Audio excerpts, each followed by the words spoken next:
Olá, meus amigos, Deus abençoe a vocês todos.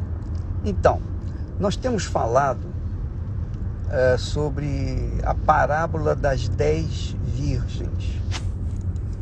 E só para você ter uma noção da grandeza dessa palavra, dessa parábola, só para você ter uma ideia, preste atenção. A parábola fala de 5 virgens prudentes, que são as sábias, e 5 eram loucas. Jesus chama de loucas. Na Bíblia Fiel fala loucas.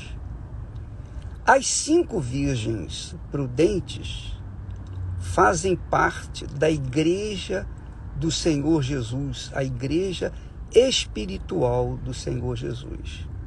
A igreja cuja cabeça é o Senhor Jesus. E o corpo é formado por aqueles que são selados com o Espírito Santo, batizados com o Espírito Santo. Essa é a igreja espiritual, a igreja do Senhor Jesus, a verdadeira igreja do Senhor Jesus, a qual ele disse, olha, as portas do inferno não prevalecerão contra a minha igreja. Essa é a igreja. Então você vê, quando uma pessoa se destrói, se desfaz da fé, abandona a fé, é porque ela não fazia parte da igreja espiritual. Ela fazia parte da igreja institucional. A igreja institucional é formada por as igrejas evangélicas, as igrejas denominacionais, a igreja A, B, C, D, universal inclusive. Então essa é a igreja física, que trabalha para trazer as pessoas para a igreja espiritual. Entenda bem isso. Então, quando nós fazemos, por exemplo, esse movimento para as pessoas receberem o Espírito Santo, é justamente para isso, para trazerem as pessoas, ou tirarem as pessoas da igreja institucional para a igreja espiritual. Porque a igreja espiritual prevalece. A igreja institucional, Jesus já disse, não ficará pedra sobre pedra. Então, esse é um ponto que nós aprendemos na parábola das 10 virgens. Mas o principal ponto da parábola começa quando Jesus diz assim: o reino dos céus é semelhante, será semelhante. Olha só, o reino dos céus. Então ele está falando do objetivo principal que norteia a vida da igreja espiritual. Quem faz parte da igreja espiritual tem esse discernimento de que as virgens prudentes, elas levavam o azeite extra para, no caso de faltar, no caso do noivo demorar, então elas tinham azeite para manter a sua chama acesa. Esse azeite representa o batismo com o Espírito Santo. Bacana, né? O azeite representa o Espírito Santo. Então, já as virgens loucas, elas eram virgens.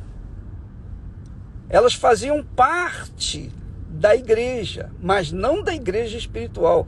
Elas faziam parte da igreja institucional. Isso é muito forte.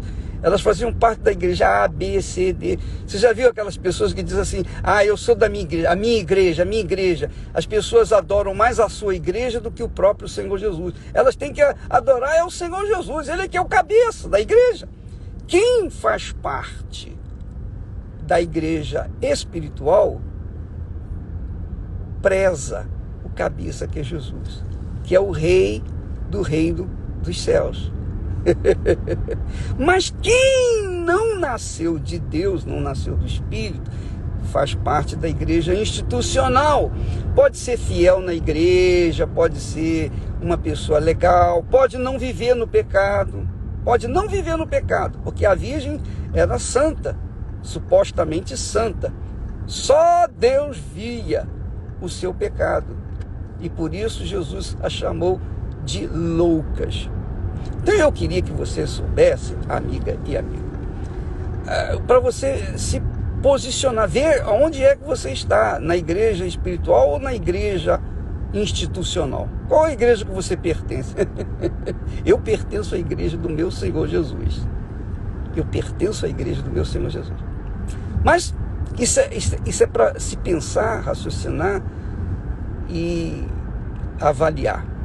Outro ponto que nós observamos nas virgens loucas, por que elas eram loucas? Por que Jesus as chama de loucas? Porque ele, Jesus, deixou o reino dos céus e veio a este mundo para resgatar, para casar com as noivas que também deixam este mundo, o reino deste mundo, para se unir com o rei do reino dos céus. Então, nota-se que as virgens loucas, elas, embora não vivessem no pecado fisicamente, à vista de olhos, elas eram virgens. Mas Jesus conhecia. E qual era o maior pecado delas? Elas queriam o reino dos céus.